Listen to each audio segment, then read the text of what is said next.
வணக்கம் நண்பர்களே. இன்றைக்கான காலை உணவு பிரேக்ஃபாஸ்ட். இன்றைக்கி ஃப்ரூட்ஸ் இல்லை, வாங்க காசு இல்லை, இல்லை மார்க்கெட் போக ஆள் இல்லை. இருக்கவே இருக்கே நம்ம வீட்டில் எப்போவுமே ரெடிமேடு டிஃபன் உப்புமா காலையில் என்றைக்காவது இல்லை சார், காய்கறி இல்லை, பழம் இல்லை, கிண்டி சாப்பிட்லாமா, தாராளமாக சாப்பிட்லாம்.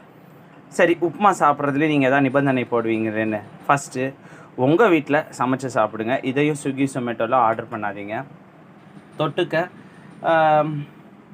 இது புதினா, கொத்தமல்லி, கருவேப்பிலை, பச்சை மிளகா, கொஞ்சம் இஞ்சி, கொஞ்சம் பூண்டு, கொஞ்சம் காஞ்ச மிளகா எல்லாம் போட்ட ஒரு துவையல்.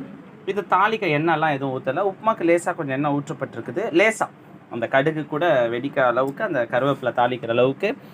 ஸோ இது என்றைக்காவது ஒரு நாள் சாப்பிட செய்யலாம் அப்படின்னு இந்த நிறைய தடவை உங்களுக்கு சொல்லியிருக்கேன். மனிதர்கள் இந்த 3 ராசியை நோக்கி தான் ஓடிக்கிட்டு இருக்காங்க. இந்த உலகமே அதை நோக்கி தான் இயங்கிக்கிட்டு இருக்குது. ஒன்று, ஃபஸ்ட்டு வயிற்றுப்பசி. வயிற்றுப்பசி ஆறினோடனே உடல் பசி. உடல் பசி அப்படின்னா காமத்தை குறிக்கிறது. உடல் பசி ஆறின பிறகு, எல்லாமே முடிஞ்ச பிறகு அருணகிரிநாதருக்கு வந்த மாதிரி அறிவு பசி வருது. ஸோ இந்த 3 பசிக்கு நம்ம இயங்கிக்கிட்டு இருக்கோம். அதனால் நம்மளை காயப்படுத்திக்க தேவையில்ல. உணவுங்கிறது ஒரு சந்தோஷப்படக்கூடிய ஒரு இதுதான். ஸோ உப்புமாவாக இருந்தால் கூட நல்லா சந்தோஷமாக தான் சாப்பிட்லாம். என்னோடய காலை உணவு இந்த உப்புமா தான். ஸோ இதுக்கு ஆரோக்கியமாக நீங்கள் சாப்பிடுவோம். எல்லாத்தையோட ரொம்ப முக்கியம், அவங்கவுங்க வீட்டில் சமைச்சு சாப்பிடுங்க, பகிர்ந்து சாப்பிடுங்க. பக்கத்தில் இருக்கிற வீட்லேயும் கொடுக்கலாம்.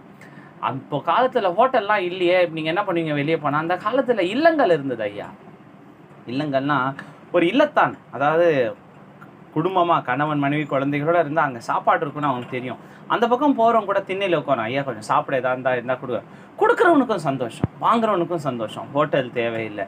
ஹோட்டல் என்பது உணவு விபச்சாரம் தான், அதில் எந்த மாற்றமும் இல்லை. என்னை தவறாக எண்ணினாலும் எண்ணுக.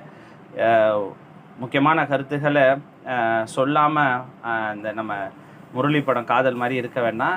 கருத்துங்கிறது கருத்து சுதந்திரம். யார் மனதையும் புண்படுத்த இல்லை. ஏதாவது புண்படுத்தி இருந்தால் மன்னிக்கவும். உணவு விபச்சாரத்தை தடுப்போம். ஆரோக்கியமான உணவை வீட்டிலே சமைத்து சாப்பிடுவோம். மற்றும் ஒரு முக்கிய பதிவில் சந்திப்போம். நன்றி, வணக்கம்.